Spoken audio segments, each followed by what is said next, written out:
Hey guys, I apologize. It's been quite a while since I've posted an update on the Ranger slash Boss Plow video.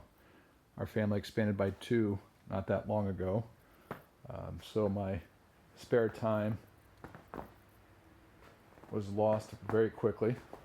But I did want to give just another quick update. There's been a lot of questions from people I've tried to answer individually. And it was never my intention to post numerous videos on YouTube. I don't do that very often. I'm not very good at it. It was just meant to be an informative video. But I've had enough questions that I was just going to give you guys an update. We've had a few snows. It's November 20th today. Beautiful day out. We had a nice 6-inch snow over the weekend, and we're just getting 3 or 5 today. But I actually have a few minutes, so I was going to give you guys just a little update. So the biggest question I've had is, how has the Ranger held up? What do I think of the weight of the plow? What is my overall opinion since I've had it for a few years? And a few other things. So I'll try to address those in this video quickly. In terms of the weight of the plow, it is a heavy plow. There's no doubt about it. It's a 400-pound plow, according to the Boss website. As a result, I put 360 to 410, 420 pounds of ballast in the back. That is definitely a good tip. I would recommend. It definitely helps level out the Ranger in general. And it just makes sense. So tubes of sand, you can use them if by some chance you need them. I've rarely needed to even put it in 4-wheel drive. This thing is a tank and it's done extremely well. I've had no premature front end wear on this Ranger. I check it out every year. I've had a close friend of mine who's a very good mechanic check it out. There's been no premature front end wear, suspension wear, bearing wear. The plow itself has been minimal maintenance, fluid checks, lubricate moving parts. There's been no rust to it. I put it on over the weekend and it had not been used over the entire year, obviously, since last winter. And it hooked up in 1 to 2 minutes, no problem. So I've been very pleased overall with that. The only issue I've had is that little thumb screw vibrated off 2 years ago. The shroud came loose and we just had to replace the thumb screw. So no big deal there. The quick attach is just the same as the big trucks, and they did a good job of mimicking that for the UTV. I had this exact plow, obviously bigger, ordered for the truck, and once I found out that they have it available for the UTV, that's why I put it on the Ranger. There's been a lot of just general questions. Obviously, you're going to have a few people that want to be negative or give their opinion on why I should not have done this. The best thing I would say is get what fits your need. Obviously, a Gator or Kubota would carry the weight maybe a little bit better on the front end. Their suspension's a little bit stiffer, ride's a little different. But I also use this for fun. I use it during the spring, summer, and fall. Almost every day that I'm not working, it's great for pulling little trailers, picking up the firewood, whatever you want to use it for. It's been great, and I've had no issues with it. I think in terms of how it carries the plow, I've been very pleased with it. I've responded to people's direct questions about if I added heavier duty springs. I did, and I answered that. The people that asked it, I did add heavier duty springs than what comes stock on all 4 corners. And I would recommend that if you do set this up on a Ranger. I think the nosedive is enough that it warrants it. I still have some nosedive with it, and these springs are not super heavy duty. I did not want the front end up any higher than what it was at stock. I don't want the ride any rougher, which it is not with these springs, because if the front end gets up too high, the angle is not optimal for when you're trying to push smoothly. If you put downforce on it and the front end is too tall, either with springs that are too tall, maybe tires that are too big, that is not going to be a good angle for pushing snow. So I know the Kubota and the Gator set a little bit lower than the Ranger does. So you see those as options for these Boss plows. But Polaris and Boss feel that it's capable of carrying the weight, and I've had no issues with it, and I'm comfortable that it is capable of it. Like anything else, you got to be cautious with it. If you beat on it, you run the risk of premature component wear. So I've not had that. I've also been asked why I haven't put doors on the Ranger. I don't want doors on the Ranger.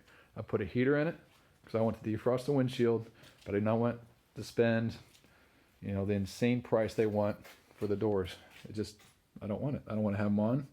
And the heater works fine. It defrosts the windshield. It keeps me warm if by some chance it's cool enough with the clothing I wear to make it cold. The windshield front and back, those were a must. I would not go with the poly. I went with the automotive glass. Kind of expensive, but I think it's smart. The light bar. Smallish light bar, I think it's 9 or 10 inches. Works perfectly. Shines over the top of the plow. Some people have asked me about that. I think it's a good add to it. To each their own.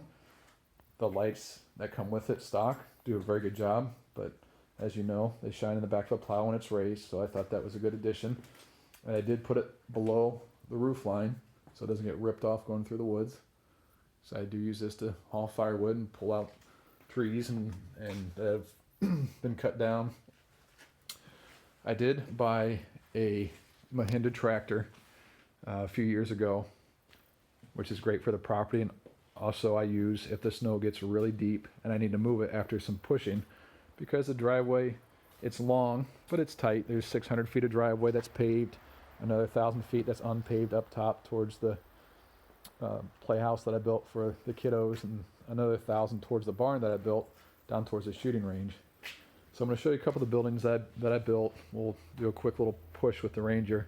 One thing that I did add, one of the small outbuildings I built is meant just to protect the fuel tank it's a transfer tank for the diesel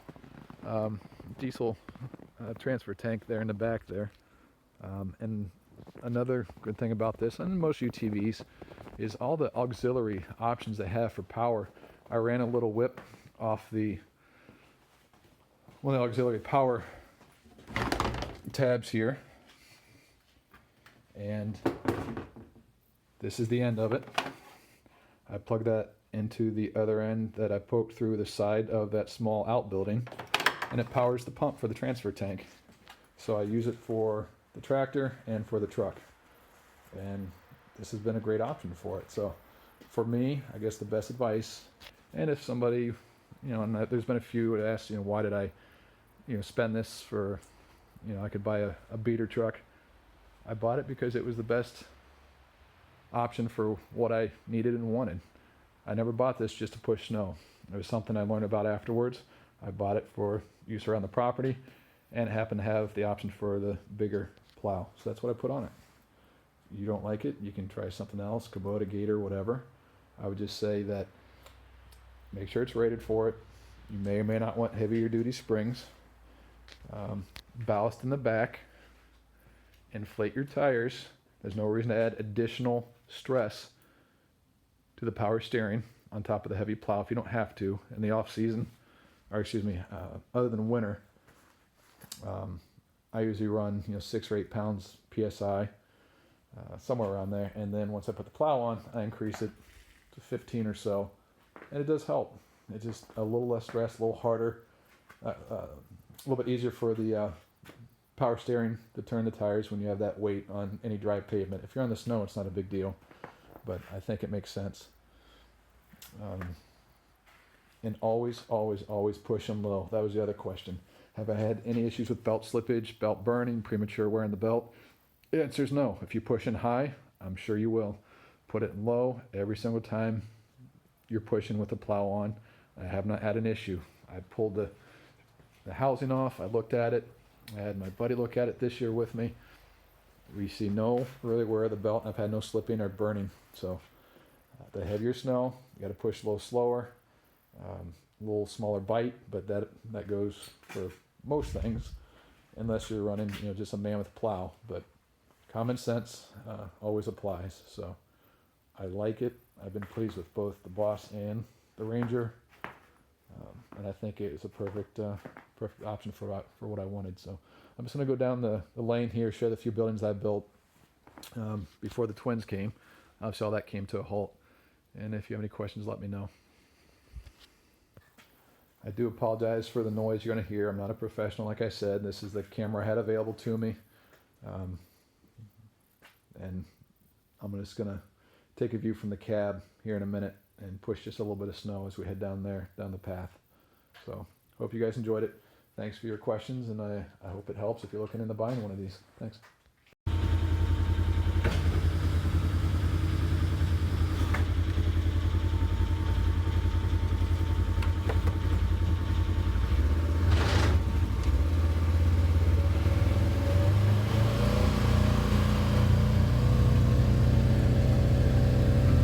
So this is that small little building that I built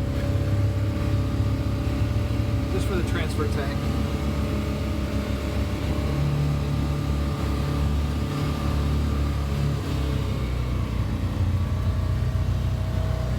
There's that small little outlet coming out the side, that black little piece, and I attach that powers it from this Ranger, and it runs through the side of the building into the transfer tank with the pump on it.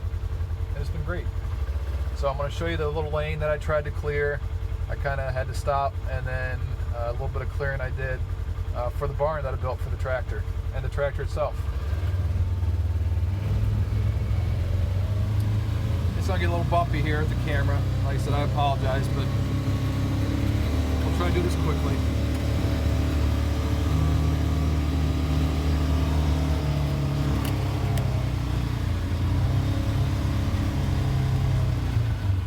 So we're going from asphalt to gravel, and I normally would put the shoes on for this part, but I didn't. So just clear a little path here, and we may catch a little bit here and there. There's some high spots.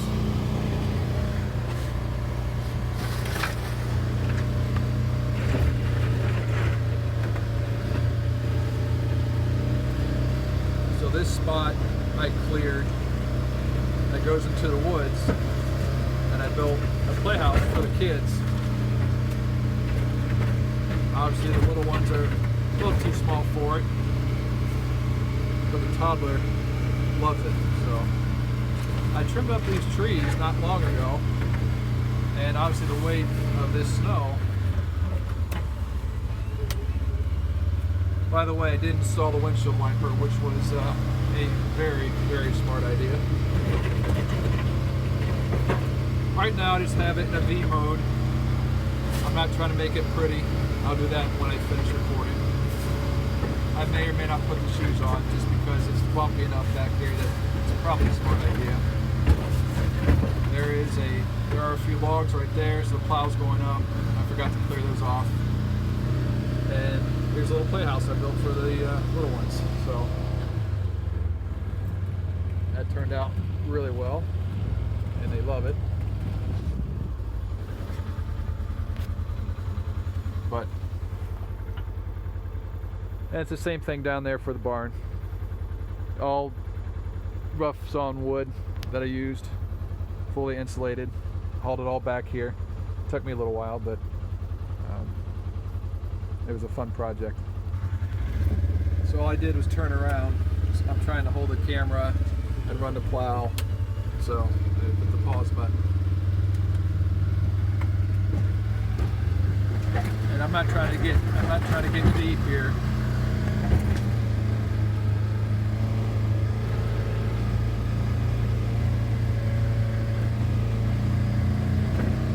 I'm just trying to give you a little video.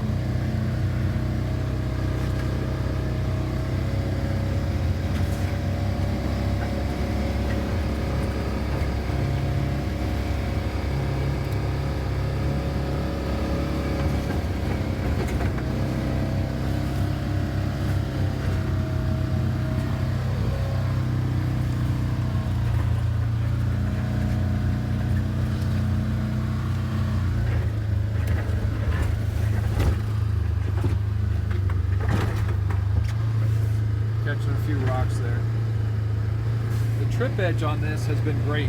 The pressure's been perfect. I've not had to mess with it. I think it's set right where it should be. If this ends up being a boring video for you guys, I apologize, but so we're coming around here, and here is the barn that I built. Right here.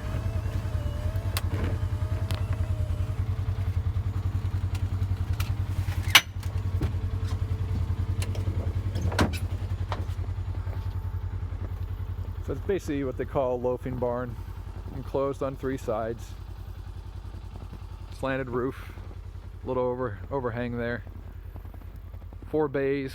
It's 24 by 40.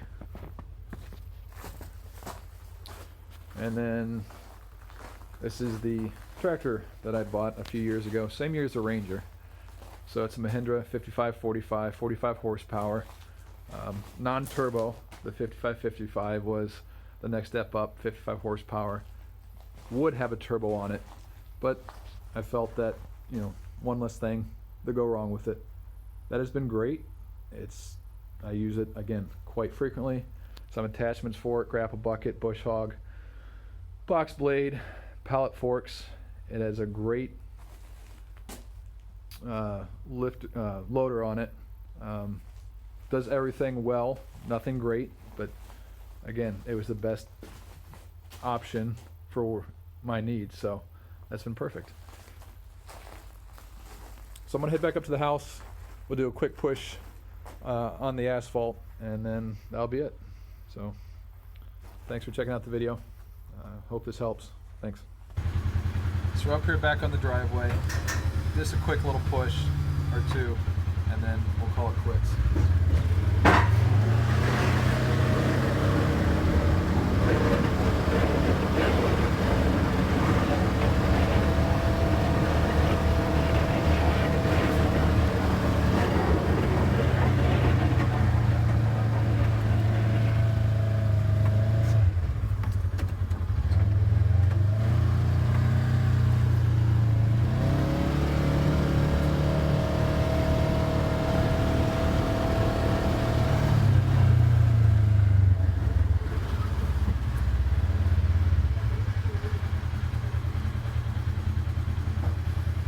I'm trying to do this all with one hand.